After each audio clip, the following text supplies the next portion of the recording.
Dis à ton voisin, quelle joie de te voir. Dis-lui que tu es de ma famille. Amen. Et les familles s'aiment. Et les familles sont heureuses de se voir. Alléluia. Et ça, le diable, il n'aime pas ça. Parce que le diable n'a plus de famille. Et sachez qu'en enfer, ce n'est pas une famille de démons. Hein.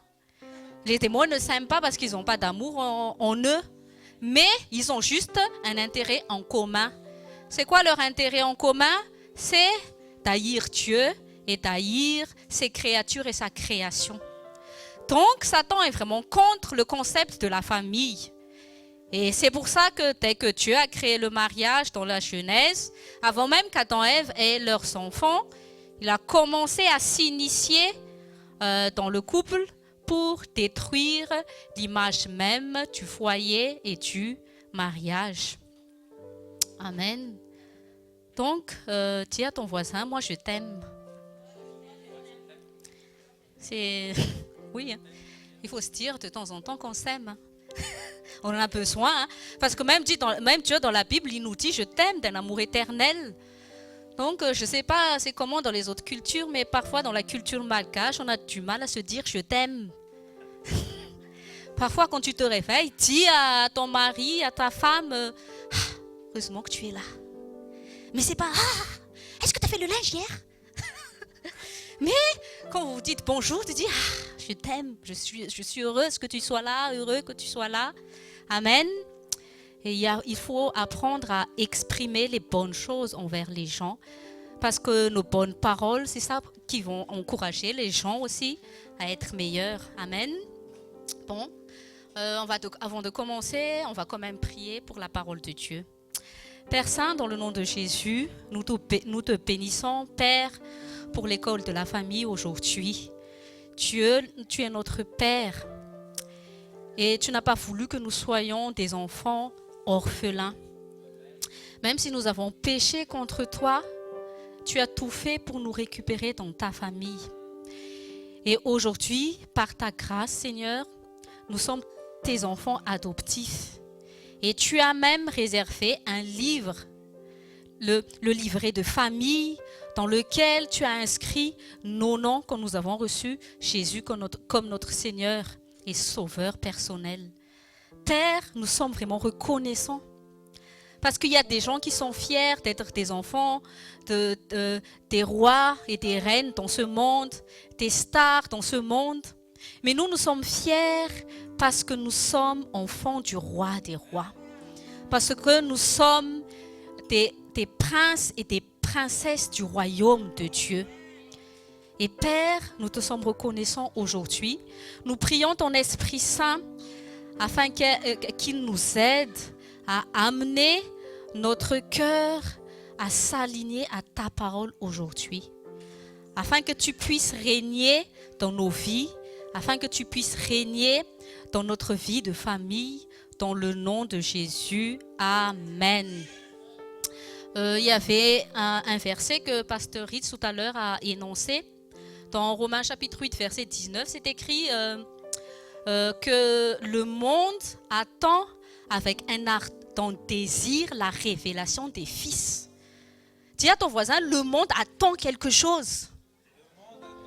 Le monde désire quelque chose. Dis à ton voisin, il désire de voir ton changement. Amen. Ce changement, c'est quoi le changement? C'est que tu puisses révéler la nouvelle créature que tu es. C'est que tu puisses révéler l'identité de fils de Dieu et de fille de Dieu. Vous savez, moi, quand j'encourage la plupart des gens, quand ils ont des crises au niveau de leur famille, vous avez les membres de notre famille biologique, ils sont fous de ton évangélisation. Ça, dans la rue, ça marche, l'évangélisation. Tu peux dire, oui, tu peux faire comme Jean-Baptiste, il y a l'enfer et tout ça, c'est dans la rue que tu fais ça. Mais va faire ça un peu aux membres de ta famille. Tout de suite, ils vont te traiter de secte, laisse-moi. Leur cœur va s'endurcir. Mais les membres de notre famille, ils ont juste besoin de voir notre changement. Ils n'ont pas besoin que tu les évangélises. Ils ont besoin de voir la vérité de l'évangélisation sur toi et moi. Amen.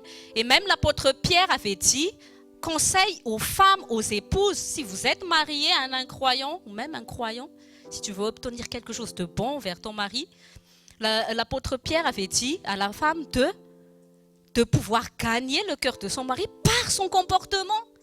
Amen. Donc, des fois, les gens autour de nous, ils se foutent des versets que tu partages. Ils veulent juste voir le verset vivant que tu es. Amen. Et surtout les gens qui nous côtoient au quotidien, et ça commence dans notre maison, les gens, nos collègues, parce que parfois ils nous taguent tous, ah voilà le chrétien, et quand ils vont commencer à dire, voilà le pasteur, il va encore nous prêcher là. Hein. Mais c'est toi, c'est le fruit que tu vas dégager, c'est ça que le monde attend. Et moi je pense que le monde, il commence à en avoir marre même du monde. Je ne sais pas si vous remarquez ça, mais ils ne savent plus quoi faire. Même la mode aujourd'hui, on revient dans les années 50, il y a les pas de téléphone qui reviennent. Ils ne savent plus où se mettre. Et c'est vraiment la bonne saison pour nous chrétiens de se révéler parce que le monde n'a plus de nouveau. Il n'y a plus rien à espérer. Maintenant au Texas, là-bas, normalement c'est la sécheresse, il y a une inondation. Rien ne va. Dis à ton voisin, rien ne va dans ce monde. Donc, tu as intérêt à s'accrocher plus encore à Jésus. Hein? Amen. Bon, aujourd'hui, merci Jésus. Nous ne sommes pas au temple, parce que la plupart du temps, quand je suis en école de la famille, c'est toujours au temple. Mais aujourd'hui, il m'a fait grâce d'être ici. Et je suis contente pour ça. Amen. Donc, c'est l'école de la famille aujourd'hui. En malgache, j'aime bien comment se nomme le foyer. Foyer en malgache, ça veut dire tukachan. Et tukachan, ça veut dire, je vais dire un peu en malgache, après je traduis. Tukachan, ça veut dire chanu na tukana. Amen. Te chanwa na tukana wanandrimant. Je vais traduire, ça veut dire quoi tukachan en français? Donc c'est une maison consacrée à Dieu. Dis à ton voisin, tu es une maison consacrée à Dieu. Amen. Et afin que tu puisses consacrer ta maison, ta famille à Dieu, c'est toi d'abord qui dois te consacrer à Dieu. Amen. Si un homme veut amener sa maison à être consacrée à Dieu, c'est à lui d'abord de se consacrer à Dieu. Et c'est quoi être consacré à Dieu? C'est toi, c'est pour ça que Paul avait dit, nous sommes le temple du Saint-Esprit. C'est toi la lumière dans ta maison. Ta famille a besoin de voir Jésus à travers toi. Amen. C'est ça être consacré à Dieu. C'est que tu veux être une femme consacrée à Dieu, une épouse consacrée à Dieu, un mari consacré à Dieu. C'est ça ce que Dieu attend de nous. Et quand tu te consacres à Dieu, logiquement, naturellement, ta maison va être amenée à être consacrée à Dieu. Parce que quand tu décides d'être consacré à Dieu, tu amènes le règne de Dieu dans ta maison. Parce que Jésus est présent il est omniprésent partout. Hein. Dans le monde, partout, il est omniprésent. Parce que David a même dit, même dans le séjour de mort, Dieu y est. Mais si tu veux goûter, si tu veux avoir la manifestation de la présence de Dieu, l'assistance de Dieu, c'est toi qui amènes Dieu d'abord. C'est pour ça que nous sommes témoins de Christ. Et c'est ça notre problème, nous oublions que nous sommes le transporteur de l'Esprit de Dieu, où que nous soyons. Des fois, nous prions Dieu, règne dans ma maison. Après, Dieu te dit, mais est-ce que tu m'as permis de régner à travers toi? Amen. Donc, être consacré à Dieu, c'est être justement ce témoin vivant de Dieu dans ta maison. Et la plupart du temps, nous sommes de bons chrétiens à l'église. Parfois même, nous sommes de bons chrétiens avec nos collègues. On fait vraiment attention à nos attitudes parce que oui, il faut que l'incroyant la voie Jésus en moi.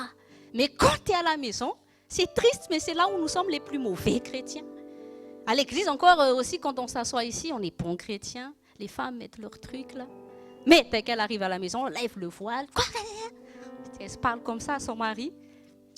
Et pourtant, la parole de Dieu dit que la famille est vraiment un ministère.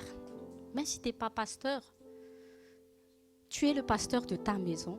Tu es la bergère de ta maison, de ta famille. Et Paul a vraiment comparé la vie de famille au ministère. Et il y a même une parole de Dieu qui dit que celui qui ne prend pas soin des membres de sa famille est puni par Dieu. Donc, ce n'est pas une excuse. Le fait de mettre Jésus en priorité n'est pas une excuse pour délaisser les membres de notre famille. Ça, c'est des anciens enseignements, parce qu'il y a une parole de Jésus qui a dit que celui qui ne me met pas à fond sa femme, ses enfants, ne peut pas être mon disciple. Oui, Jésus doit toujours être la priorité. C'est quoi mettre Jésus en priorité? Tu peux mettre Jésus en priorité dans ta maison quand tu vas amener ta famille à obéir à la voix de Dieu. Mais cela ne signifie pas que, non, laisse-moi, moi je prie, je suis saint, laisse-moi dans ma chambre secrète, ne me touchez pas les enfants. Et dès qu'il y a le petit qui arrive, papa, je vais dire, non, je suis trop saint, je dois prier. Et tu crois que ton enfant, il va voir ton Jésus, il va aller dehors. Mais c'est ça, des fois, nous n'avons pas compris que notre famille doit être consacrée à Dieu. Si tu es un homme de Dieu, tu as du temps pour te consacrer avec Dieu dans ta chambre secrète. Mais même Moïse, à un moment donné, il devait descendre de la montagne pour partager ce qu'il a reçu de Dieu aux enfants d'Israël. Et moi, j'encourage les hommes de notre assemblée à avoir une chambre secrète. Consacrez-vous pour votre famille. Priez, et quand vous avez fini, partagez ça à votre famille. Vous êtes les premiers leaders de votre maison.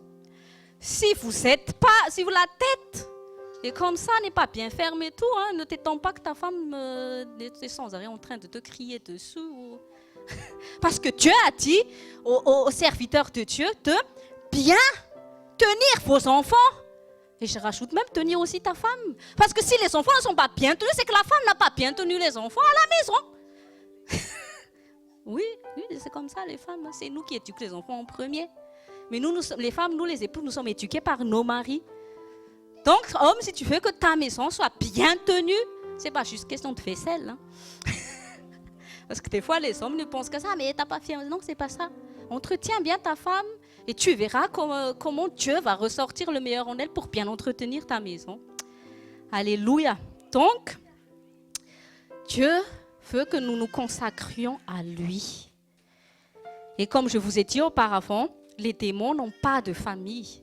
Les démons sont vraiment en désaccord avec le concept du mariage. Et depuis le début de l'humanité, le diable a toujours été contre le concept du mariage. Et c'est ce qu'il continue de faire dans la société d'aujourd'hui. Le diable travaille à ce que le mariage et l'institution familiale sont en désaccord avec la manière comment Dieu l'a bâti. Au début, il y a fait un homme et une femme qui sont mariés. Pourquoi aujourd'hui on voit une femme et une femme se marier, un homme et un homme se marier? Maintenant, il y a les femmes, ils veulent adopter. Les parents homosexuels veulent adopter. Tout est en désaccord avec la manière comment Dieu a établi le mariage et a voulu construire la famille. Et dans le temps où nous sommes, je pense que l'Église doit vraiment faire à ce que l'image familiale revienne à l'image telle que Dieu l'a créée. Amen. Et nous devons entretenir justement notre famille. Ce n'est pas seulement l'image, mais nous devons vraiment faire à ce que Dieu soit à l'aise dans notre mariage et à l'aise dans notre famille. C'est ça, consacrer son mariage à Dieu. Il ne s'agit pas de se marier pour que l'autre fasse ce que tu veux. Tu te maries pour que Dieu puisse faire ce qu'il veut à travers vous. Amen. C'est ça la vraie volonté de Dieu. Il y a plein de jeunes qui sont pressés de se marier parce qu'ils n'arrivent plus à tenir. Mais ce n'est pas les jeunes de chez nous, ça. Gloire à Dieu. Dès que tu vois un garçon, c'est lui peut-être. Oui. C'est lui. Les émotions, les sentiments, tout palpite. Oui. On vient de voir la parole de Dieu. Tout à l'heure, c'est dans la paix que Dieu te parle. Donc, je pense que Dieu ne parle pas dans les taux d'hormones. Amen, c'est juste pour rire, mais c'est la réalité. Moi aussi, je suis passée par là. Amen. Mais voilà, Satan, il n'aime pas. Il n'aime pas le concept de Dieu sur le mariage. Il n'aime pas le concept de Dieu sur la famille. Et il va travailler. Comment Satan détruit l'humanité? il détruit la famille. Maintenant, avant, il y avait beaucoup de taux de divorce. Maintenant, ils veulent plus se marier. Les hétérosexuels ne veulent plus se marier, c'est étonnant, hein? Mais les homosexuels se battent pour se marier. Vous vous rendez compte, c'est vraiment... C'est ce qui se passe, hein? Parce que les hétérosexuels se disent, ça ne sert à rien de se marier parce que de toute façon, on va finir tous par un divorce. Et maintenant, il y a les pax, il y a les concubinages et tout. Mais qui se battent pour se marier? Les gens qui ne devraient pas se marier. Donc, toi, chrétien, toi, tu dis chrétien, tu ne veux pas te marier alors que tu veux habiter ensemble. Non, ça ne se fait pas, ça. Nous devons revenir à la parole de Dieu. C'est pour ça que Paul a dit, combat le bon combat. C'est quoi le bon combat? Moi, je veux combattre à ce que ma famille, mon mariage reflète Dieu, reflète Jésus-Christ. Ça, c'est un combat aussi. Je veux me combattre à élever ma fille, à être une femme selon Dieu, pas comme le monde veut qu'elle soit. Je veux me combattre à élever mes fils, à être des Josué. Dis à ton voisin, il y a du boulot dans la famille. Hein? Donc moi ici, j'encourage les femmes qui pensent qu'elles ne sont que des mères au foyer. Moi, je te dis, j'ai du boulot à la maison en étant que mère au foyer. Parce que quand je regarde, quand je lis la Bible, et je me dis, mais c'est une grande responsabilité. Ne serait juste de réfléchir que je suis une maman. Dieu m'a donné la responsable de 3 âmes. Et quel est le but de Dieu? À travers ces 3 âmes, c'est moi que Dieu va utiliser à contribuer aux 3 personnes qui seront plus tard. Et des parents qui ont réussi à élever leurs enfants, ce n'est pas des parents qui ont fait seulement qu'ils ont réussi leurs études, qu'ils gagnent beaucoup d'argent maintenant, mais des parents qui ont réussi leur mission, c'est des parents qui ont réussi à faire de ces enfants des disciples de Jésus-Christ. Dis à ton voisin, ça c'est un bon combat. Amen. Donc ici, on nous forme.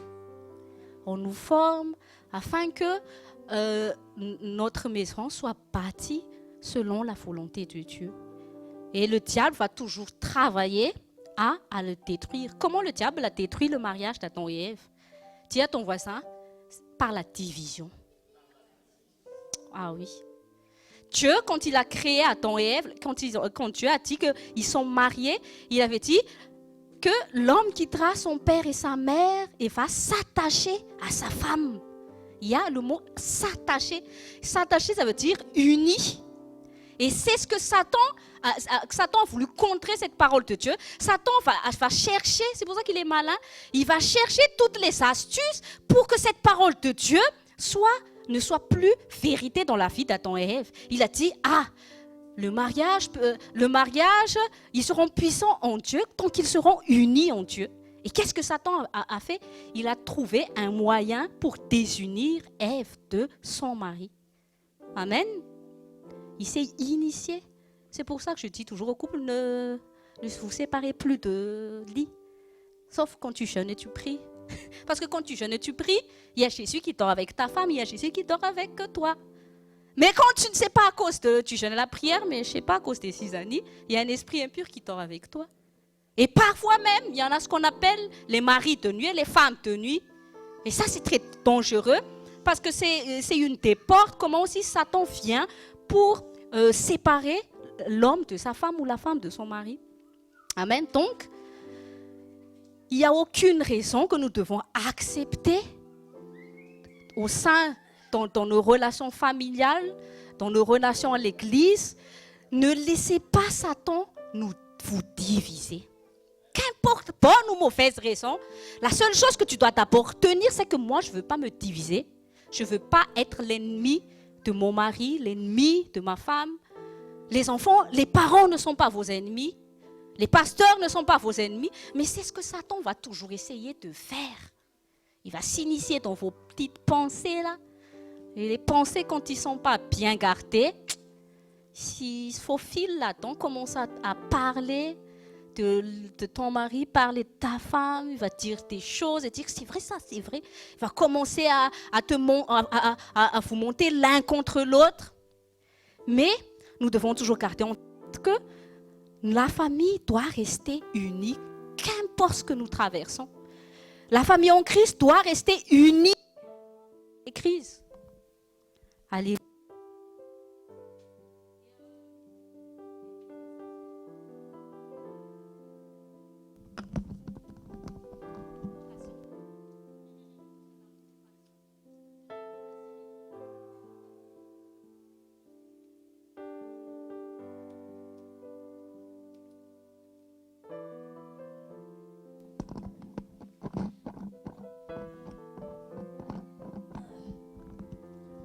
Ah, merci, pasteur. Amen. Donc, nous devons être intelligents et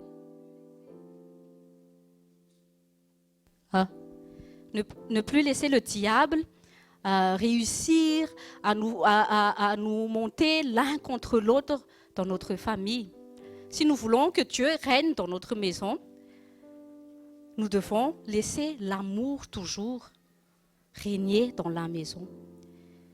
Et il n'y a pas de relation parfaite. Qu'est-ce que j'entends par dire relation parfaite?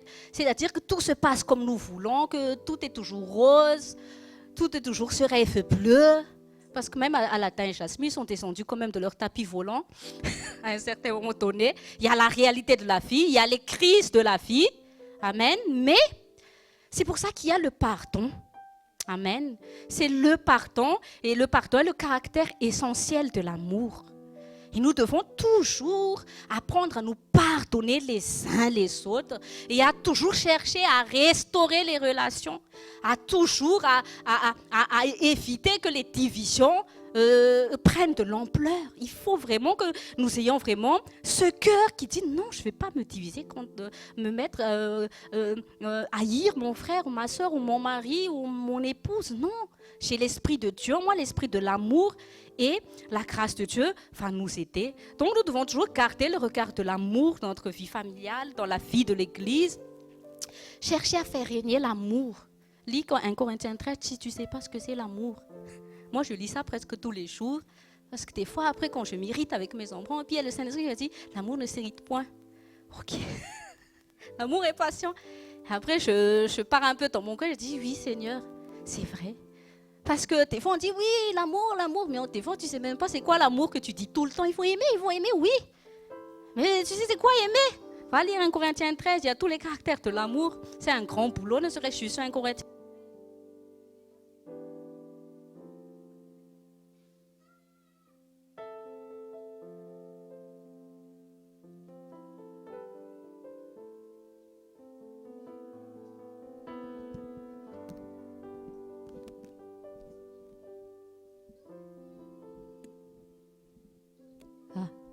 Bon, il y a toujours des solutions. Amen. Et dans le mois où l'assistance divine nous donne la victoire sur toutes les crises dans notre vie, dis à ton voisin, l'assistance de Dieu va changer tes crises en gourmandise. Amen. Amen. On connaît la phrase qui dit les déserts ont des cerfs. Mais cette fois-ci, derrière ta crise, là, il y a une gourmandise. Amen. Psaume 119, Psaume chapitre 119, verset 112. Psaume chapitre 119, verset 112, au nom de Jésus. J'ai pris la décision d'obéir à tes lois constamment pour toujours. Amen. J'ai pris la décision d'obéir à tes lois constamment pour toujours. Dis à ton voisin, tu es le résultat. Dis à ton voisin, tu es le résultat de la somme de tes décisions. Amen. Tu es le résultat de la somme de tes décisions d'hier. C'est tes décisions et tes décisions d'aujourd'hui vont définir à ce que tu seras demain. Amen. Aujourd'hui, le Saint-Esprit va nous parler du pouvoir de la décision. Amen. Et le malheur dans le monde est entré dans le monde pas à cause de Dieu. Maintenant, tu vas savoir comment répondre aux païens là quand ils disent oui, mais si Dieu existe, pourquoi il y a le malheur dans le monde? Dis-lui que ce n'est pas la faute de Dieu, mais dis-lui que c'est la faute à la mauvaise décision de l'homme. Amen. Oui. Dieu, quand il a créé la terre et tout ce qui lui contient, tout était bon, tout était parfait. Même Ève, elle a fait la taille 36, 1m70. Attends, elle était musclée. Même dans ce domaine-là, moi, j'en suis, tout était parfait. Amen. Il n'y avait pas de pollution, il n'y avait pas d'inondation, tout était parfait. Mais, quand le malheur a commencé à entrer sur terre, comment Satan a pu ouvrir une porte sur terre pour qu'il puisse créer ce qu'on appelle le monde. Et c'est dans le monde qu'il y a des tribulations, Jésus a dit. Mais Jésus a dit, prenez courage parce que j'ai vaincu le monde. Amen. Donc, le malheur est arrivé dans le monde par la faute de l'homme et de la femme. Et c'est quoi leur faute? Ils ont pris une mauvaise décision. Quand Dieu a donné à Adam la responsabilité de la terre et de tout ce qu'elle contient, il lui a montré la foi pour qu'il puisse mener à bien sa mission par sa décision à obéir à Dieu. Dis à ton voisin la décision. Amen. Dieu donc, quand il a mis Adam dans le jardin, il a dit à Adam, je te donne la capacité de bien garder, de cultiver ce jardin, que tout se passe bien, à une seule condition, que tu ne manges pas le fruit de l'arbre de la connaissance du bien et du mal. C'était la seule décision qu'il devait prendre, que je vais décider à ne pas manger ce fruit-là que Dieu m'a interdit de manger. Mais les choses ont mal tourné. Pourquoi? Car Adam a pris la mauvaise décision d'écouter sa femme plus que Dieu. Là, j'interpelle les maris. Je ne dis pas que nous, toutes les femmes, nous sommes mauvaises. C'est pour ça que je dis aux hommes, si tu es déjà né de nouveau, tu dois avoir une forte communion avec Jésus-Christ. Parce que parfois, même si ta femme ne fait pas exprès, ta femme peut dire n'importe quoi. C'est pas qu'elle te fait tout le temps des bisous, des bons repas, que tout ce qu'elle va te dire ou qu'on sait tout est bon. Alléluia, amen chérie, yes, alléluia. Non. Nous les femmes, parfois on fait vraiment des bêtises. Et moi je dis toujours à mon mari, tu es mon repère parce que Dieu t'a créé pour que tu sois mon repère. Donc moi personnellement, j'aime quand il est ferme, mais quand il n'est pas ferme, c'est moi qui est exaspérée. Moi, je le dis toujours, dis-moi ce que je dois faire, ce que je ne dois pas faire. Parce que c'est ça, l'homme. Un homme, il est ferme. Et vous, les hommes, vous devez être fermes. N'utilise pas cette fermeté pour tes propres intérêts. Mais si tu as une bonne communion avec le Saint-Esprit, quand tu as une voix précise de Dieu que tu dois établir dans la maison, sois ferme pour le faire imposer. Par exemple, quand Dieu vous dit, tu dois amener ta famille à avoir une vie de prière. Amen, ta femme, viens ici, viens, on prie, laisse-moi la vaisselle, viens ici tout de suite. Parce que c'est des choses que toi, tu dois établir. Elle va te dire, oui, mais tu sais, moi, là, je suis fatiguée, les enfants. Tu t'en fous, laisse tout ça. Viens ici, femme, on va prier maintenant. C'est ça que toi, tu dois faire. Et les femmes, si tu veux que les femmes, elles vont être ces femmes de valeur que la Bible dit, ça commence par la manière comment tu vas la traiter. Amen. Donc, Adam a écouté Ève plus que Dieu.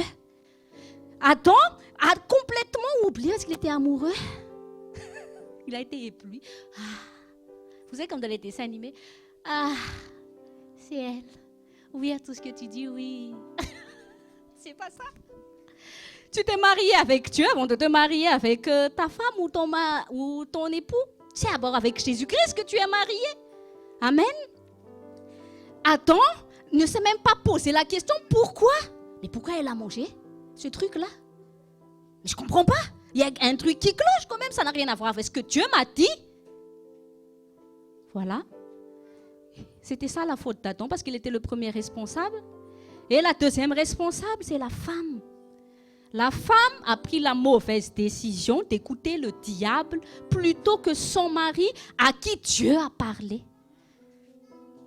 Femme, prie pour ton mari, pour que Dieu le visite tout le temps et afin qu'il prenne des décisions en accord avec la volonté de Dieu. Même s'il n'est pas en Christ, ce n'est pas grave. Parce que Esther, quand elle a épousé le roi n'était pas un chrétien. Regardez un peu Esther. C'est quoi la première leçon que le roi a imposée quand il a fait la mauvaise expérience avec la vache-ti là? Toi, tu n'es pas une vache. Et tu es Esther. C'est quoi la première règle que le roi a imposée? La femme n'a pas le droit de parler. Et Paul a encore insisté, la femme n'a pas le droit d'enseigner son mari. Des fois, on a envie de dire, oui, mais toi, tu dois changer. Hein. Non, mais tu ne fais pas ça. Mais s'il y a une puissance que la femme a, c'est celle que Esther a fait. Prie pour ton mari. Au lieu de murmurer tout le temps contre lui, là, de mal parler, il ne va jamais changer. Mais tu dois prier pour ton mari. Saint-Esprit, visite-le. Que toutes les décisions qu'il doit prendre soient inspirées par toi.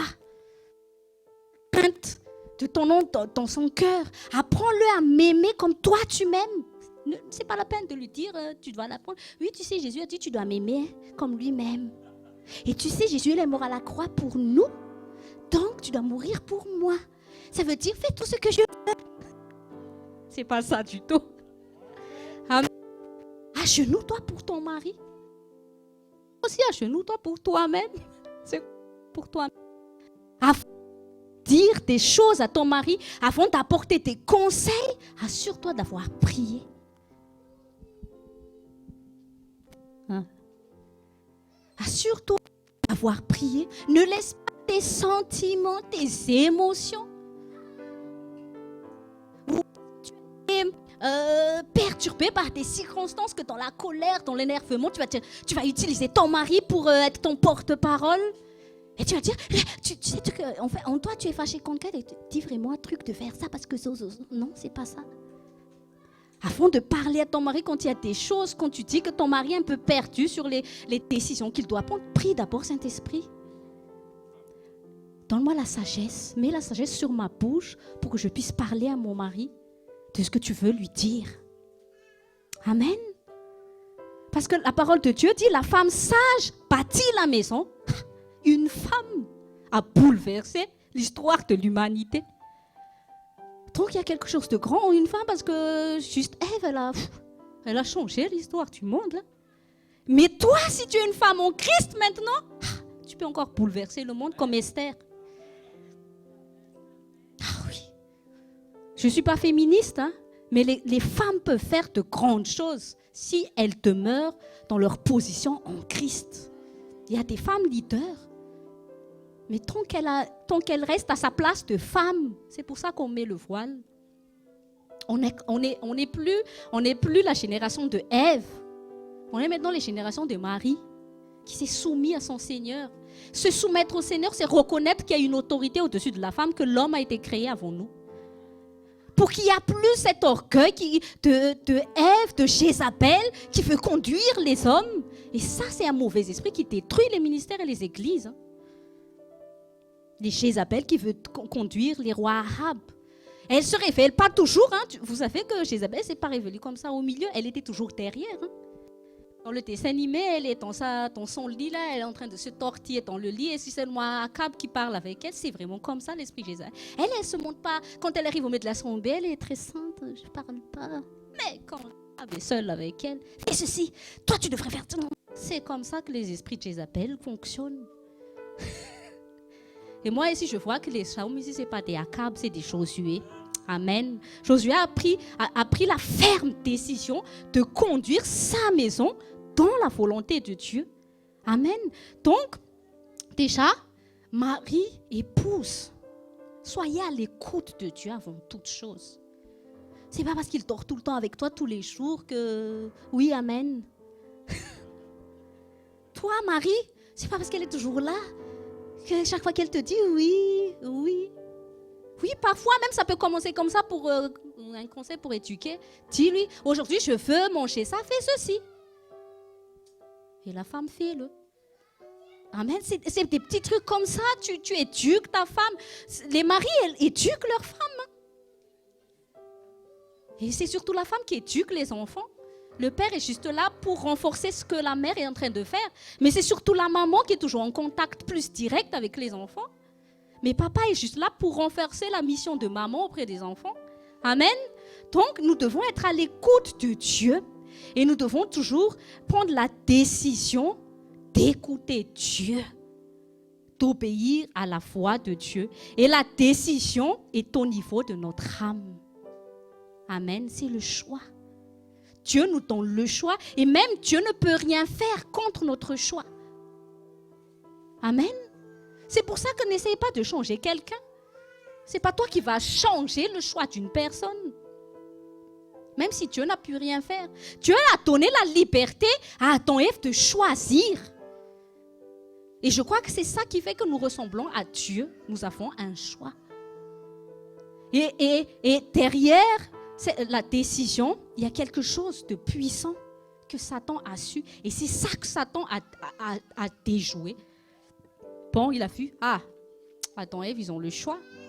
Ils ont la décision donc d'obéir à la voix de Dieu ou de ne pas obéir à la voix de Dieu. Donc moi, je vais travailler à amener leur décision à quoi? À se mettre en désaccord avec la volonté de Dieu. Amen. Il y a des chrétiens qui pleurent, qui murmurent. Ils disent à Dieu, change ma crise en gourmandise. Je ne mange toujours pas de gourmandise, c'est toujours la crise tous les jours. C'est la crise, mon mari ne change pas. C'est la crise. Tu vois, Dieu, ma femme me crie toujours dessus. Elle ne m'obéit pas du tout. Mon portefeuille ne change pas. Toujours moins. Il n'y a que les centimes rouges qui sont dans le portefeuille. Il y a des chrétiens, c'est triste, hein? Mais ils sont comme ça. Mais Dieu a dit, ah bon? Il dit, ah bon, mais tu crois que je ne vois pas tout ça? Mais je vois tout ça, même si tu ne me le dis pas. Mais Dieu nous répond, le problème c'est que c'est toi qui refuses de changer. C'est toi qui refuses de changer. Pourquoi tu me pleures que ton portefeuille est toujours vide? Alors que tu ne veux pas changer la manière comment tu dépenses ton argent? Mais je ne peux rien faire. Je peux mettre des milliards dans ton compte, mais tu décides toujours d'amener ton argent dans tout et n'importe quoi. Mais je ne peux rien faire. C'est toi qui refuses de changer, là. Vous voyez, c'est comme ça parfois. Tu pries que ton mari change, mais tu continues d'être une épouse non soumise. Et Dieu dit, mais comment je fais intervenir? Parce que tu ne te mets pas en alliance avec moi. Ta décision n'est pas en alignement avec ma volonté. Qu'est-ce qu'il a le micro aujourd'hui? Satan, il n'est pas content du tout avec le message, mais c'est pas grave. Parfois, tu pries que de changer ta femme, mais tu continues d'être un mari exaspéré avec elle. Tu pries que Dieu touche un collègue, qu'il puisse le connaître, mais toi, quand tu te comportes, tu te comportes mal, pire que les païens. Dis à ton voisin, sois le changement. Amen. Vous savez, quand Romains 8, 19, Paul avait dit, le monde attend avec un ardent désir la révélation des fils de Dieu. Paul était en train de dire que le monde va changer quand les...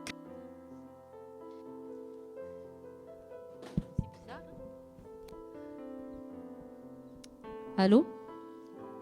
Amen. Dis à ton voisin, c'est toi qui vas apporter le changement. Alléluia. On est là, on n'est pas là. Ouh. Amen. Et comment apporter le changement dans ce monde qui a besoin de voir un changement? Le changement que le monde attend, ce n'est pas la politique que notre président va donner ou les députés. Ils en ont marre, les gens, maintenant, je vous dis.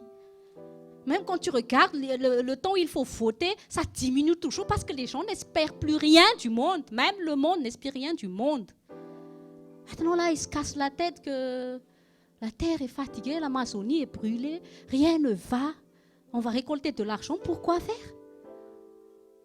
Des fois, on se demande, est-ce que l'argent qu'on récolte, ça va faire quoi avec les taux d'oxyde de carbone? On ne peut plus faire machine arrière. On va détruire toutes les usines, les voitures.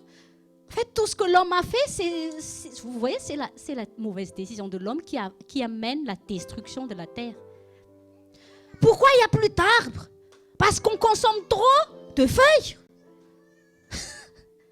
Moi-même, des fois, je me dis, mais comment c'est possible encore qu'il y ait encore des millions de boîtes de thon, de conserves, alors qu'on me dit tout le temps qu'il n'y a plus assez de poissons dans l'eau. Mais je n'ai pas envie de... J'ai dit, Jésus, c'est pour ça que quand je mange, je dis merci Jésus pour cette nourriture. Parce que je ne sais pas d'où ça vient. C'est plus, il y a des bêtes clonées, on ne sait pas. Ce monde est fait de mensonges, donc si tu vas t'accrocher à ce monde, tu es foutu. Donc voilà, des fois on prie, Dieu change ma crise, et crise. Et puis Dieu a dit, pour moi ce qui me met en crise, c'est toi qui ne changes pas. C'est ça mon problème, parce que Dieu aussi des fois il dit, c'est nous qui devons changer Et notre changement doit commencer par notre décision à vouloir changer. Parce que Dieu ne peut pas faire ça à ta place. Le Saint-Esprit ne peut pas prendre ta décision à ta place. C'est une décision personnelle de recevoir Jésus-Christ. Alors arrête de dire, oui mais c'est dur pasteur, si tu as ce discours, c'est que tu ne veux pas changer. C'est pour ça que quand pasteur Tommy nous a conduit tout à l'heure, il faut être ferme dans ses sentiments. Je pense que les chants de foi sont des chants fermes. Et nous venons chaque samedi ici pour sculpter l'homme intérieur. L'homme intérieur doit être sculpté. C'est quoi un homme musclé? Touche un peu ses muscles, c'est ferme. C'est pas mou comme ça. Quand tu touches les chants musclés, c'est... Même quand tu fais ça, ça ne rebondit pas. Mais toi, ton homme intérieur, on fait comme ça rebondit. C'est pour ça qu'il y a toujours des crises qui ne changent pas dans ta vie. Mais on vient ici pour sculpter l'homme intérieur, pour que tu sois cet homme et cette femme ferme dans ta décision que tu as prise quand tu as donné ta vie à Jésus-Christ. Je marche fermement dans la volonté de Dieu. Et c'est comme ça que tu vas obtenir la victoire. Et Josué, c'était vraiment un homme ferme dans ses décisions. Il a dit, faites ce que vous voulez. Moi, je m'en fous. Que vous soyez content ou pas content, moi et ma maison, nous avons décidé de servir le Seigneur. Toi, le diable va toujours travailler à ce qu'il vole la décision que tu as prise le jour où tu as donné ta vie à Jésus-Christ. Ils vont envoyer tes anciens copains du monde.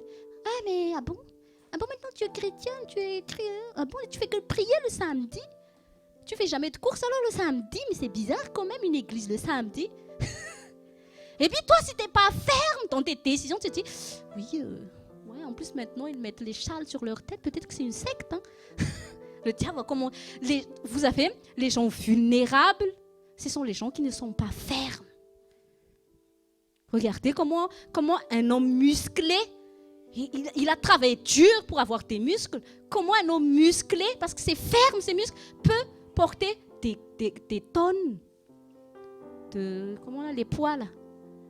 Toi aussi, si tu es vraiment musclé dans ton homme intérieur, rien n'est impossible avec Dieu. Amen. Donc, travaille à sculpter. Oui, c'est bien de sculpter son corps, il ne faut pas aussi délaisser ça. Mais ce n'est pas vraiment le plus important. Il y a 3 dimensions de l'esprit, l'âme et le corps. Il faut aussi entretenir le corps. Hein. Tiens ton voisin, entre-toi un peu ton corps. Amen. Tiens ton voisin, entretiens ton corps. Amen. Parce que tu sais que tu as besoin quand même de ce corps. Hein. C'est ce corps qui transporte le Saint-Esprit. Hein. C'est ce corps qui transporte les dons et l'onction. Hein. Donc l'onction peut encore t'amener loin. L'appel de Dieu veut encore t'amener loin. Mais si ce corps est malade à cause du fait que tu ne l'as pas entretenu, tu pourrais mourir jeune. Oui, parce qu'il y a la parole de Dieu qui te donne la santé divine. Mais Dieu aussi nous donne la sagesse de cultiver le corps qu'il nous a donné. Donc ne me dis pas, oui, en Christ, on est esprit, on est âme, on s'en fout, on s'habille comme on veut, je mets mon pyjama. Et tu vas avoir un païen, tiens, bon, leur Christ, et on sert Jésus-Christ avec un pyjama. Sois fier quand tu vas à l'église. Tu donnes le meilleur de toi-même dans tout. Alléluia. Amen. C'est une petite parenthèse. Mais le plus essentiel que je voulais dire, c'est que sculpte ton homme intérieur. Alléluia. Un homme bien sculpté intérieurement, c'est l'homme qui peut affronter toutes les crises dans ce monde. C'est l'homme nouveau. Tu dois entretenir l'homme nouveau. Et l'homme nouveau s'entretient par quoi? Tu dois sculpter de nouveaux caractères. Tu dois sculpter de nouvelles pensées, renouvellement de l'intelligence. Tu dois sculpter, avoir de nouvelles attitudes. C'est ça la révélation des fils. Te sculpter à ressortir le fils et la fille de Dieu que tu es. C'est ça que tu es. Tu es ce que Dieu dit que tu es en Christ. Et tu devrais être ce que Dieu dit que tu es. Amen. Donc, quand la parole de Dieu nous dit que nous sommes une nouvelle créature en Christ, c'est ça ta nouvelle identité. Et tu dois travailler à ressortir cette nouvelle identité. Par le caractère, par les attitudes, par la manière de parler, par la manière de s'habiller aussi. Moi, je te dis, Jésus, il a fait un bon look. Hein. Pourquoi je dis ça? Quand il est mort à l'Accra, les soldats se sont disputés de sa tunique. Donc c'était quelque chose de marque et de poids. Tu crois que les gens vont se disputer avec des vêtements de clochard? Je pense pas. Hein. Mais ils se sont carrément disputés. Donc, toi, tu dois être bien. Il doit y avoir une discipline que nous devons instaurer dans notre vie pour manifester Christ dans tous les domaines. Alléluia. Philippiens chapitre 2, verset 13. Philippiens chapitre 2, verset 13. Car c'est Dieu lui-même qui agit en vous pour produire à la fois le vouloir et le faire conformément à son projet plein d'amour. Amen. C'est qui Dieu lui-même qui agit en nous? Dis à ton voisin, c'est le Saint-Esprit que tu as reçu quand tu as reçu Jésus-Christ. Amen. Et dis à ton voisin, c'est pourquoi ton changement est possible.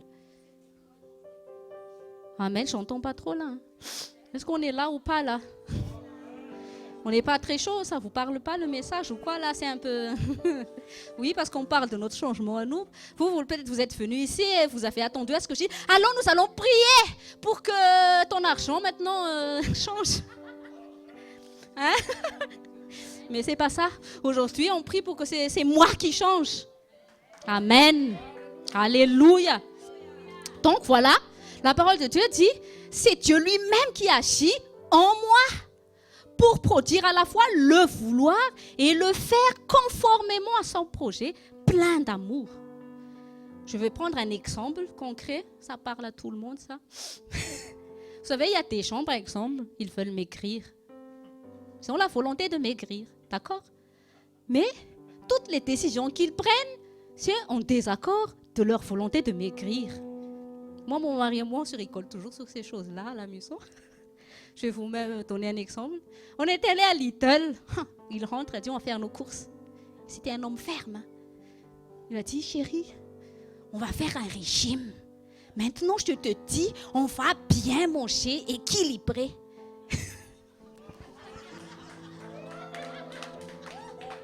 Mon mari, là, j'ai dit, ok. J'ai dit, ça va m'encourager. Et voilà, moi je dis au mari, il faut faire parfois. Et j'ai fait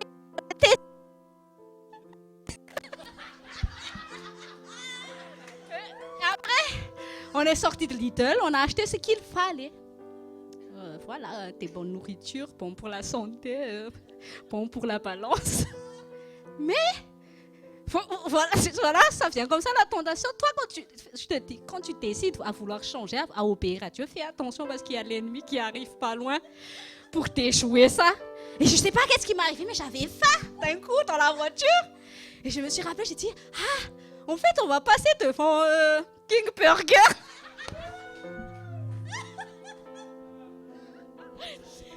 Et oui, après, je lui ai dit, et lui a dit, non. Qu'est-ce que je t'ai dit? Non, on va pas manger ça, on va manger équilibré. On va faire un régime. Oui, j'ai dit, ok, t'es sûr? Et puis, je lui ai dit, bon, d'accord. Ok. Et j'ai dit, après, il y a juste un feu rouge en parallèle de King Burger. Oh, dès qu'on est passé devant le feu, c'est devenu rouge. Et puis, qu'est-ce que j'ai encore fait? J'ai dit, regarde, ces feux rouges, c'est un signe, tu peux encore dévier là. Et après, j'ai dit, peut-être que Jésus fait quand même qu'on mange un peu. Hein? Tu vois, moi je dis c'est comme ça. Je ne sais pas que je dis que je suis le diable, hein, mais c'est comme ça que le diable travaille. Il va toujours travailler afin que tu ne puisses pas honorer ta décision, obéir Dieu. Bon, il a dit non, on n'y va pas, je t'ai dit. Ok, on est parti. On a passé le feu rouge qui est devenu vert. On a roulé un instant, puis il a dit, oui, mais c'est vrai, moi aussi, tu sais, j'ai faim quand même. Hein? Bon, je dis, bon, qu'est-ce que tu penses? Qu'est-ce que tu crois qu'on va faire? Puis elle dit, bon, puis ça vient encore de moi, là, l'idée. Puis je lui ai dit, c'est vrai, toi aussi, t'as faim? Oui, c'est vrai. Puis on s'est commencé à rejeter la faute sur, oui, franchement, c'était vraiment du n'importe quoi. Ah là là, notre estomac est devenu écarté depuis l'arrivée de... Tu vois, on cherche des excuses. Tous les deux, on est maintenant en plein... Lui qui devait être ferme, Il a commencé il est entré dans la même foi que moi. Oui, c'est vrai, c'est dur, on n'arrive plus à maîtriser notre estomac depuis que Pasteur Otto est passé. Hein. Mais après, oui, mais pas de Burger King. J'ai dit, ah bon? Et si on mangeait un peu de kebab alors?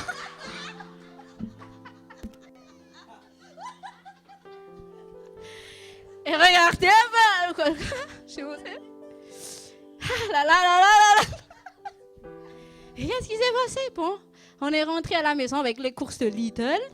Et quoi? Et 4 kebabs. Donc, nous 4, on a tous mangé des kebabs en pleine semaine. Bon, gloire à Dieu. Mais c'est pour vous faire dire que des fois, on est comme ça. Vous voyez? On veut faire la volonté de Dieu. On se lève un matin.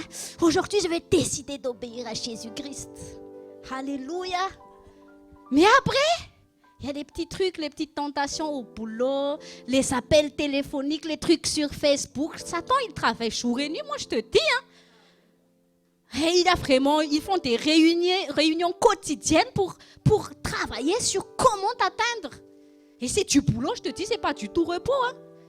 Et dire comment on va faire pour que cette meuf, ce mec-là ne tienne pas cette bonne décision.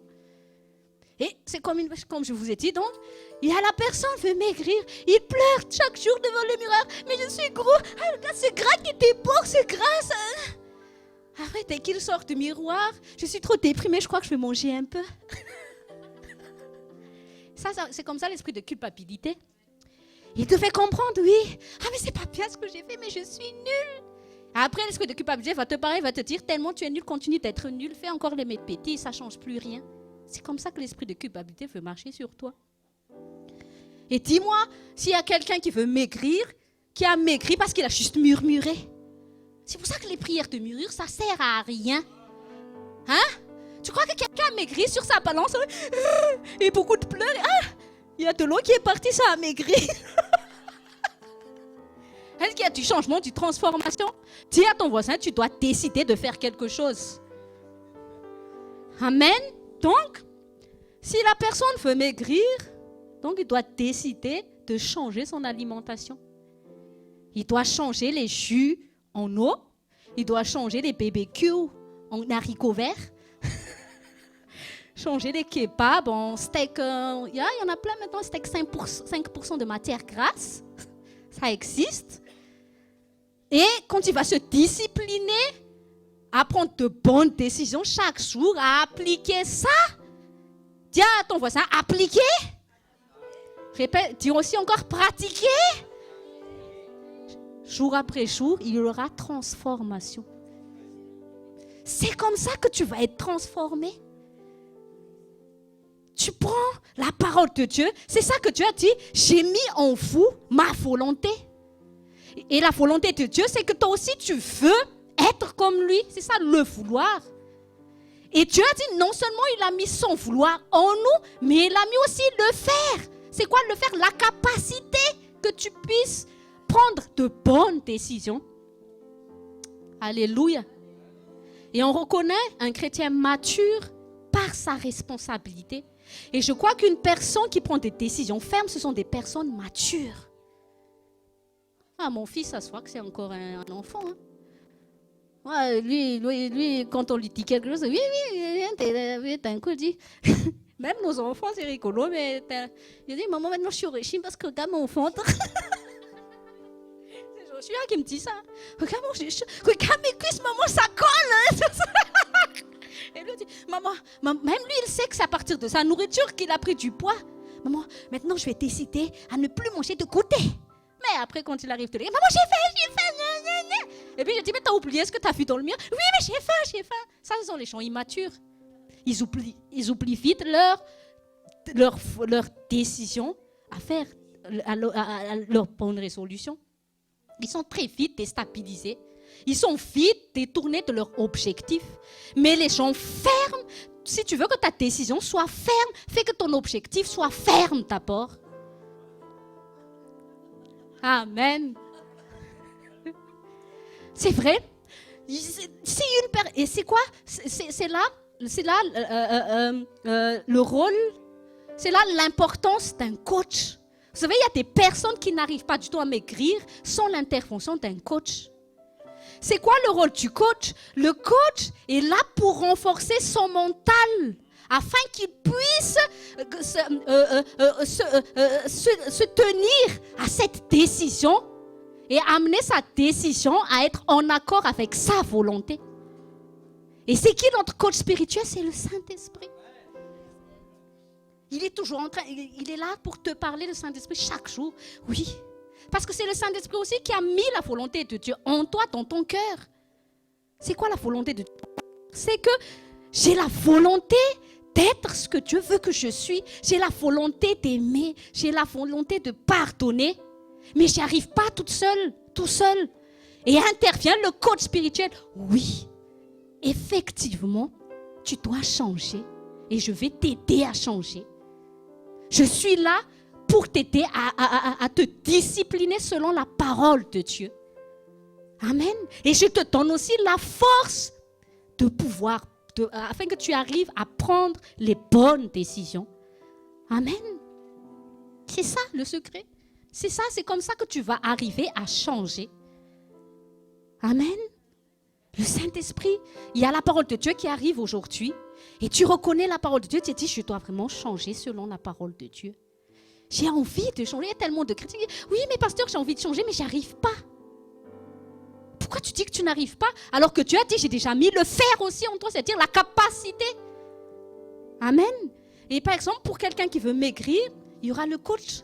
Moi, avant, je regardais, j'aimais bien ça. Avant, vous voyez là, les transformations extrêmes, là, les gens 150 kilos. Vite, d'un coup, à la fin de l'émission, c'était mannequins, des chou comme ça. Là. Et qu'est-ce qui en contribuait à leur changement? Il y avait l'intervention d'un coach. Et la manière comment le coach leur parle, ils ne sont pas tout. Hein. Moi, je n'engage pas un coach qui... Les coachs, ils sont toujours fermes. Ils sont là pour affermir tes bonnes décisions. Et le Saint-Esprit est là pour t'affermir dans la volonté de Dieu. Alléluia. Donc, le Saint-Esprit va t'aider à changer. Dis à ton voisin, je veux et vais être un chrétien responsable. Amen. Tu es responsable aussi quand tu ne te préoccupe plus de ce que l'autre doit faire, mais plutôt sur ce que Dieu t'a donné la responsabilité de faire. Vous savez, c'est comme mon mari n'était pas ferme, on était en train d'accuser maintenant l'arrivée, c'est à cause de pasteur ou de ça qui est venu, que c'est à cause de ça qu'on va manger le kebab. Il y a des chrétiens qui sont ça à l'église, oui, c'est la faute du pasteur si l'église ne va pas bien, c'est vraiment la cause du frère, de la sœur. Au lieu de se dire, quelle est ma responsabilité dans cette crise, Jésus? Qu'est-ce que tu attends de moi dans cette crise? Qu'est-ce que je peux contribuer, Jésus? Qu'est-ce qu'Adam et Ève ont fait dès qu'ils ont péché? Ils se sont accusés l'un l'autre. L'accusation, c'est la preuve de l'immaturité spirituelle. C'est facile d'accuser les autres.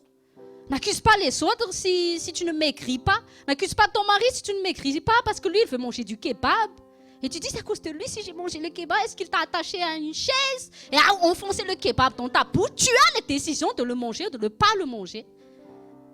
Si tu as un objectif ferme, on tiens-toi à ton objectif. Laisse-le bouffer tranquillement, bénis-le.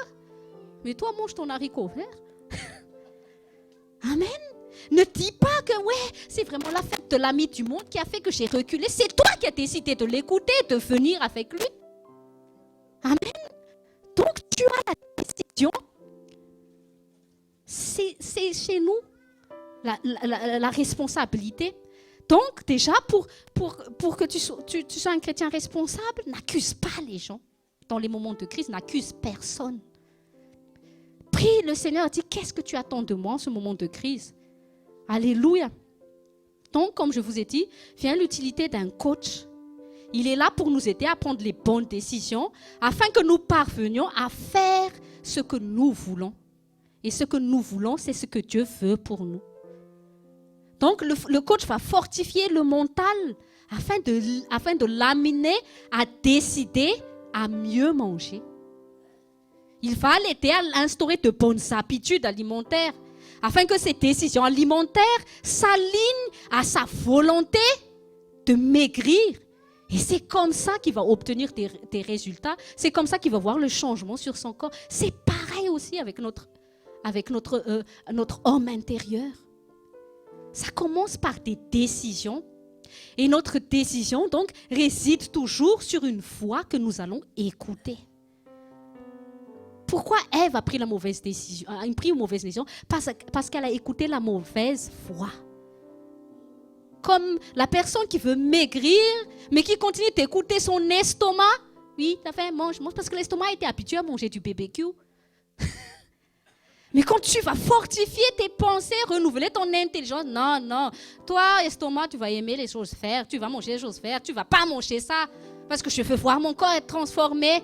Et ton esprit peut influencer ton âme maintenant. Alléluia. Donc la parole de Dieu est la volonté de Dieu déposée dans notre cœur. Par exemple, il y a des chrétiens qui disent ils savent que la volonté de Dieu est qu'ils doivent arrêter de fumer. Et ils ont la volonté d'arrêter de fumer parce qu'ils ont déjà reçu le Saint-Esprit. Le Saint-Esprit a déjà déposé dans son cœur que la volonté de Dieu, est-ce que tu arrêtes de fumer? Et ils veulent vraiment arrêter de fumer, mais ils n'arrivent pas à ce changement où d'anciens fumeurs, ils continuent encore de fumer alors qu'il veut arrêter de fumer. Mais ces décisions vont l'amener à ce que il va dire, j'ai envie d'arrêter de fumer, je ne veux plus fumer. Mais après quand même, ses mains et son âme a été habituée à fumer. Ses mains vont quand même, il faut l'amener à acheter un paquet de cigarettes, va l'allumer, va le fumer. Et c'est ça une décision qui n'est pas en accord avec ce qu'il veut. Et comment arriver à ce qu'il va être libéré de ça? C'est là le Saint-Esprit qui habite en toi. Il va renforcer la volonté de Dieu, l'objectif de Dieu pour toi va être plus fort, va être réel en toi, que tu vas commencer à être ferme sur ce que Dieu va demander de toi. Et il va libérer la nouvelle créature. Alléluia. Et pour que tu puisses changer, tu dois d'abord croire au fait que Dieu peut te changer. C'est ça aussi le problème des chrétiens. Ils se condamnent avant même que Dieu veut commencer à les changer. Oui, mais moi j'étais comme ça depuis des années. Depuis que je suis sortie de ventre de ma mère, moi je suis une fille comme ça, moi j'ai besoin de parler. C'est toi. S'il refuse de changer donc. Mais tu dois croire que le Saint-Esprit n'est pas venu chômer au-dedans de toi. Tu crois que le Saint-Esprit, on l'a invoqué au ciel, là, tu crois qu'il a envie de venir ici sur terre? Il a décidé d'habiter en nous. Amen. Et le Saint-Esprit est venu en toi pour te changer. Donc, le changement se concrétisera par une communion avec la parole de Dieu et l'aide du Saint-Esprit. Le Saint-Esprit va renouveler tes pensées. Le Saint-Esprit va amener la parole à demeurer dans tes pensées, à te renouveler. Toi, avant qu'il te disait, mais c'est impossible que je change. Moi, je suis vraiment accro à la cigarette, je ne peux pas. Mais le Saint-Esprit va œuvrer en toi avec la parole de Dieu. Et ça va commencer à le fait que tu veux changer. Et tu crois qu'il peut te changer. Et tellement tu vas arriver à la volonté de Dieu que tu seras amené à vouloir plus du Saint-Esprit, de la parole de Dieu dans ta vie. Et ça va impacter, influencer tes décisions. C'est pour ça que nous sommes appelés disciples. Le Saint-Esprit est venu apporter une nouvelle discipline de vie dans nos pensées, dans notre cœur. Et une fois que c'est instauré au-dedans de nous, nos actions vont juste suivre. Alléluia. Donc tu dois juste amener tes décisions à toujours s'accorder avec la parole de Dieu. Donc un chrétien qui n'a pas la parole de Dieu claire en lui ne peut pas être ferme du tout. Dans sa foi en Christ, tu ne peux pas être ferme si tu n'as pas de parole de Dieu, si tu ne te nourris pas de la parole de Dieu. La parole de Dieu, c'est un objectif que Dieu établit en toi. Amen. Donc, quand on veut le changement, on le décide. Toute excuse n'est juste que le manque de désir de vouloir changer. Les gens me disent, je veux maigrir, je veux maigrir. Ouais. Oui. Mon mari m'avait dit, ça fait des années que je t'entends tout le mieux, t'es grosse, mais tu n'as rien fait pour changer. Il y avait un certain mot, c'est comme ça qu'il a voulu. Mais c'est vrai. C'est à moi. La clé est chez moi. C'est rien d'accuser l'autre ou lui ou elle ou non. Dieu a déjà tout mis en toi. Il t'a donné son Esprit Saint. Il t'a donné les dons spirituels. Tu as la parole de Dieu. Comment tu peux dire encore que tu ne vas pas changer? C'est toi qui refuses de changer. Amen. Donc, des fois on dit à Dieu, j'en ai marre que l'état de ma vie ne change pas. Mais Dieu veut te dire aujourd'hui, aie marre de ton état d'âme d'aujourd'hui. Amen. Pourquoi ne décides-tu, si avant tu étais insoumise à ton mari, décide d'être soumise, tu vas voir comment l'assistance divine va venir dans ton mariage. Si toi, Marie, avant tu n'arrivais pas à aimer ta femme, c'est dur parce que tu ne vois que ses défauts, change le fait d'être irrité en l'aimant simplement, même s'il a encore ses défauts, tu vas voir ce que ça va faire. Amen. Jean chapitre 1, verset 1 à 2. On va accélérer un peu. Jean chapitre 1, verset 1 à 2. Au commencement était celui qui est la parole de Dieu. Il était avec Dieu. Il était lui-même Dieu. Au commencement, il était avec Dieu. Amen. Dieu est avec toi, pas parce que tout va comme tu veux. Parce que ton psaume 73, la vie des méchants, tout est OK. Ça va comme ils veulent.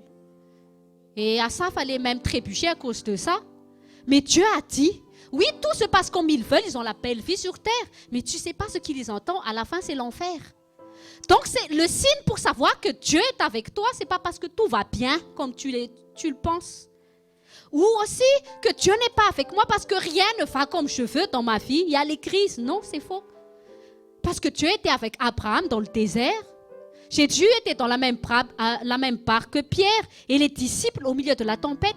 Mais si tu veux être sûr que Dieu soit avec toi, sois positionné dans la parole de Dieu.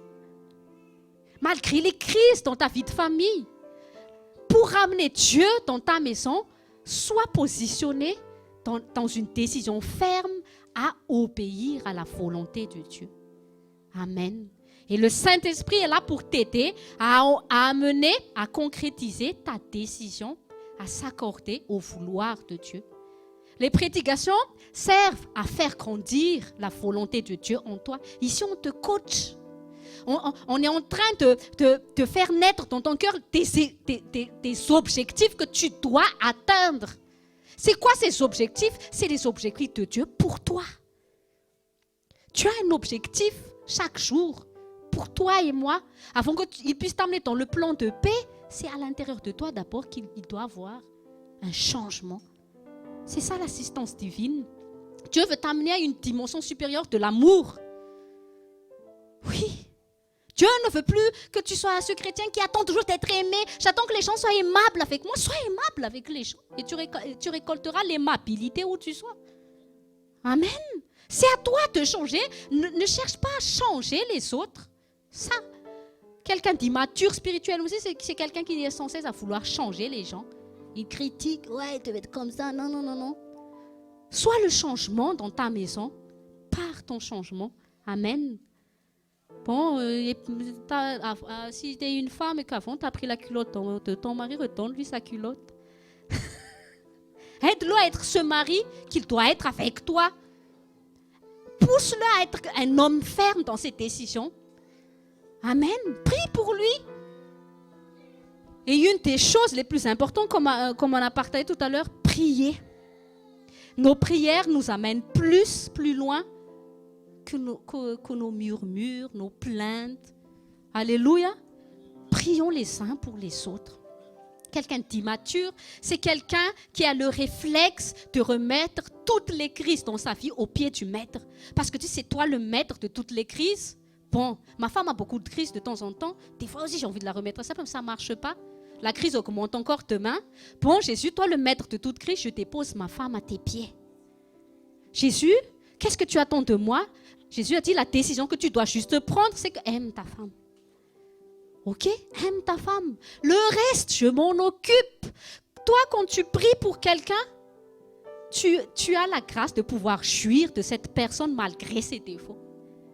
Parce que tu as pris le soin de remettre la personne que tu aimes entre les mains de Dieu. Et tu fais confiance à Dieu. J'ai confiance, Seigneur. Tu vas faire quelque chose de bien en elle, en lui. Tu vas faire quelque chose de bien en mes enfants. Mais moi, je prends juste la décision d'être la personne que tu veux que je sois pour eux. Amen. Et j'ai fini les combats, j'ai les gens. Tu jouis des personnes, tu les aimes, tu donnes. Tu n'es pas censé se dire, oui, mais il ne m'a pas fait ça. Elle est toujours comme ça, elle a ce caractère comme ça. Ça, c'est quelqu'un, ça se voit que tu es une personne qui n'a pas prié pour les personnes que tu aimes. Mais quand tu pries souvent pour les autres, il n'y a plus ce désir de vouloir changer les gens parce que tu sais que Dieu s'en occupe. Alléluia. Et c'est le message d'aujourd'hui dans l'école pour la famille. Dis à ton voisin, sois le changement. Tu peux décider de changer. Alléluia. Le Saint-Esprit est là. La parole de Dieu, mange la parole de Dieu tous les jours. Et surtout, ne dis pas que c'est dur de changer. Ça, c'est un manque de renouvellement de l'intelligence. Dis, je peux changer parce que la nouvelle créature est en moi. Nous allons nous lever pour terminer. On va prier. Ah, oh. Alléluia. Moi, aujourd'hui, je vois que Dieu élève des hommes et des femmes fermes dans leurs décisions aujourd'hui. Dans Ésaïe 26:3 qu'on a lu tout à l'heure, comment avoir cette fermeté dans ses décisions, dans ses sentiments. Confie-toi en Dieu. C'est simple. Confie-toi en Dieu. Quand tu es ferme, quand tu te confies en Dieu, qu'importe l'humeur de ta femme, ça ne va pas impacter ton intérieur. Amen. Qu'importe l'humeur des collègues au boulot, ça ne va pas impacter ton intérieur. Et ça, je commence maintenant vraiment à vivre ça. Parce qu'avant, j'étais très, réceptive aux choses extérieures. Mais après, quand je me concentre, je dis, mais pourquoi je vais laisser des gens ou des choses extérieures impacter ma relation avec Dieu intérieurement? Et rien ne peut t'atteindre. En fait, quand tu es posé, les gens peuvent te regarder de haut, les gens peuvent te dire, tu vois, moi, quand je te dis, quand tu as une relation ferme avec Dieu, rien ne peut t'atteindre. Et cette personne peut jouir de l'assistance de Dieu. Sois ferme. Sois déterminé à suivre Jésus-Christ jusqu'au bout, les gens. Soyez déterminés. Il y a des gens qui sont déterminés à être champions de football.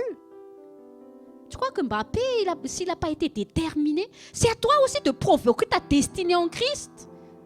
Il ne suffit pas juste, oui, j'attends Dieu, mais des fois, Dieu t'attend aussi. Sois déterminé. Les promesses de Dieu doivent être vivantes en toi. C'est un objectif vivant en toi. Dieu va m'amener là-bas. Dieu a promis que je serai comme ça, la tête et non la queue. Que ma vie de famille va changer. Que Dieu va transformer ma vie. C'est ce que Dieu me promet. Et il me donne le chemin pour que je puisse atteindre cet objectif. Je décide de l'écouter. Je décide d'agir, de penser selon sa parole. Alléluia. Nous allons prier. Père Saint, dans le nom de Jésus, nous te remercions, Père, pour ta grâce, pour ton amour, pour ta bonté envers nous. Merci, Père, parce que tu es réellement patient. Et la première définition de l'amour, c'est la patience. Père, il y a une chanson qui dit que tu as attendu ce moment, le jour où tu pourrais nous aimer. Et même quand nous avons été créés dans le ventre de notre mère, avant même que nous sachions te dire je t'aime, toi tu nous as déjà dit je t'aime. Et quand nous sommes sortis du ventre de nos mères, nous avons commencé à exister. Et nous avons commencé à utiliser notre existence, à vivre selon nos volontés. Mais tu as toujours attendu ce jour où ta fille, ton fils puissent à nouveau te rencontrer. Et Père, tu as dit aussi que ce que tu as commencé en nous, tu es fidèle pour le finir jusqu'au bout. Père, je remets chaque personne ici présente entre tes mains. Chaque couple, chaque famille, chaque homme, chaque femme, chaque enfant, chacun des jeunes de l'Église, Seigneur. Saint-Esprit, coach-les chaque jour et aide-les à prendre les bonnes décisions pour leur vie chaque jour. Parce que nos décisions d'aujourd'hui vont déterminer notre demain. Saint-Esprit, accorde-nous ta sagesse, ton intelligence, le discernement de ta voix, que ta voix soit réel au-dedans de nous. Que ta parole devienne si vivante en nous qu'elle devienne nos objectifs principaux. Car tu as dit, Seigneur Jésus-Christ, que cherchez premièrement la justice et le royaume de Dieu, et toutes choses vous seront données par-dessus tout. Seigneur Saint-Esprit, merci de nous aider à changer. Merci de nous transformer par la puissance de la parole de Dieu, afin que nous puissions jouir de l'assistance divine au quotidien et dans notre famille, dans le nom de Jésus. Amen. Alléluia. Donc, en conclusion, il faut être ferme. Alléluia. Pour les hommes, 1 Roi 2, du 13e verset. Ça, c'est pour les hommes. 1 Roi 2, à partir du 13e au 22e verset. Vous allez lire ça, vous allez être ferme. Sois comme un Salomon ferme devant sa mère, Bathsheba. Parce que derrière les sentiments, tu sais, mon fils, tu sais, mon mari, il y a quelque chose. C'est pas forcément un Bathsheba ou une Bathsheba ou une Jézabel. Hein. Il faut faire très attention avec les femmes. Donc elle m'a eu avec... J'étais ferme avec le King Burger devant le kebab. J'étais pas ferme. Oui, c'est vrai, hein, c'est marrant, mais elle m'a donné faim. Elle m'a donné faim enfin. Mais elle m'a eu. Mais ça va être... Alléluia. Oui, mais ça c'est en parlant de notre corps, mais, dites avec moi, mais, avec notre esprit, il faut être très, très, très dur. Ok? Il faut être dur. Il faut changer les gens. Il faut changer. Qui ne veut pas être transformé ici, dans ce lieu? C'est bien. Ok. Donc, c'est un conseil. Hein. Oui, il faut vivre réellement cette vie de chrétien. Romains 8, verset 19. Tout le monde, la création, toute la création même, ils ont les yeux sur toi et moi. Donc c'est à nous de montrer ce qu'est véritablement un fils devant les problèmes, devant les crises. Est-ce que Dieu t'assiste? Dis à tes voisins, est-ce que Dieu t'assiste? Est-ce que Dieu t'assiste? Ton mari qui n'est pas croyant, ta femme qui n'est pas croyante, toute ta famille qui ne sont pas croyantes, tout ce monde-là, je ne parle pas des païens, hein, mais les gens qui sont autour de toi, là où tu vis, là où tu travailles, comment tu réagis face aux crises? Tu te dis, moi je suis né de nouveau. Tout le temps tu te dis, moi je suis né de nouveau, moi je suis descendant de telle ou telle famille, moi je suis chrétien. Mais dès que tu parles, tu es un crétin. Oui. Non, je dis comme ça, hein, comme ça. Oui. Comme ça, ça rentre tout au fond de toi. Comment tu dois te comporter? Comment tu dois parler? Comment tu dois... Oui, même nos habits. Elle a dit tout à l'heure, la pasteur Myriam, comment on doit s'habiller? Comment on doit se comporter face aux païens surtout? Et aussi vis-à-vis de nos frères et sœurs en Christ. Amen. Donc, on a chanté tout à l'heure qu'on va aller à une autre level. On va monter. On va voir une autre dimension. Donc, la volonté et le faire est en nous. C'est une bonne décision qu'on va prendre. Dites avec moi, je vais prendre une bonne décision. L'ancien moi, vous ne le reverrez plus jamais. Alléluia. Ok. Donc, la prochaine fois qu'on va se voir ici, c'est une autre personne que vous allez voir. Et vous aussi, au nom de Jésus. Amen. Donc, comportez-vous bien, comme les gens à Antioche ont vu avec les disciples dans la Bible. Nous sommes les livres qu'on appelle la Bible de nos jours, de ce siècle. C'est notre saison. On dit ça. C'est notre saison, c'est notre génération. Ne pleure plus les générations on a dit tout à l'heure des Taylor Sporn et tout. Non, Dieu s'attend à ce que toi, tu vas faire quoi? Tu prennes ta responsabilité. Amen. Donc on ne te nomme pas juste chrétien parce que, soi-disant, tu es chrétien, mais agis en parallèle. Dans le nom de Jésus, on va prier. On va prendre nos offrandes aussi. Chut, les enfants, on se concentre s'il vous plaît. On va finir. On termine en fait. On va prendre nos offrandes et on prie le Seigneur Jésus-Christ. Alléluia. Dis. Oui. Prions ensemble et remettons notre semaine là qui va venir, la semaine qui va venir, qui va être notre alpha et notre oméga encore et encore plus. Père Céleste, dans le nom précieux de Jésus-Christ, merci pour ces versets, merci pour ces anecdotes, merci pour les témoignages. Merci pour les exhortations, merci parce que nous t'avons loué, nous t'avons adoré. Toi seul est Dieu, toi seul est roi, toi seul est Seigneur, Jésus-Christ. Merci de prendre possession totale de notre esprit, nos âmes et notre corps. Merci pour la délivrance, merci pour la guérison, merci pour la vie divine. Et surtout, merci pour la vie éternelle. Oh Seigneur, merci pour la vie en abondance. Merci Seigneur pour ton Esprit Saint. Merci pour ta sainte présence. Merci pour ta gloire que tu nous as enveloppés aujourd'hui.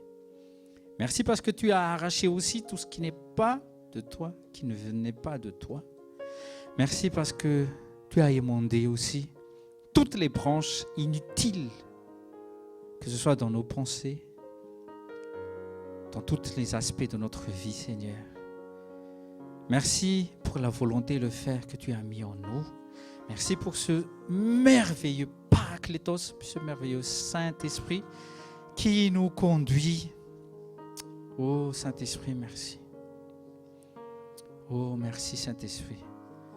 Oui, parfois tu es attristé parce que nous parlons mal, parce que nous nous comportons mal devant tes anges, ô Seigneur, devant toi, ô Père.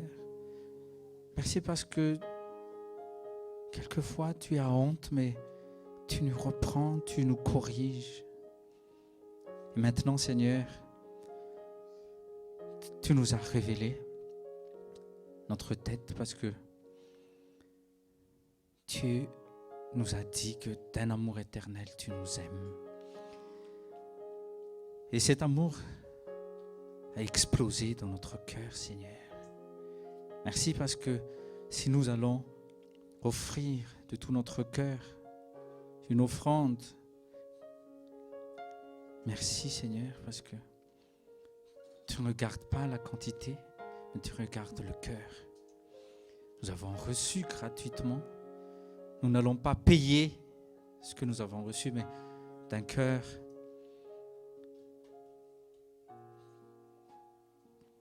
oh Seigneur, d'un cœur simple. Nous allons te donner, nous allons t'offrir. Oh Seigneur, permets à tous ces hommes, ces femmes, ces enfants qui ont reçu. Nous prions aussi pour les Klunga School. Nous avons reçu de toi, Seigneur, l'art de ton esprit. Merci, Seigneur, parce que tu nous as touchés. Merci parce que tu as restauré nos âmes. Oui, nous avons été maltraités. Oui, nous avons été malmenés. Oui, quelques-uns d'entre nous ont été oppressés. Mais dans ta présence, ô Père excellent de grâce, ô Seigneur, nous t'adorons. Simplement, Seigneur, merci, merci, merci. Dans le nom précieux de Jésus-Christ de Nazareth, Amen. Je suis ce que je suis par la grâce de Dieu. Vous êtes comme vous êtes par la grâce de Dieu. Amen. Sois béni dans le nom précieux de Jésus-Christ. Allez en paix et partagez l'amour et la puissance de votre Seigneur Jésus-Christ. Amen. Sois béni dans le nom de Jésus. Peace.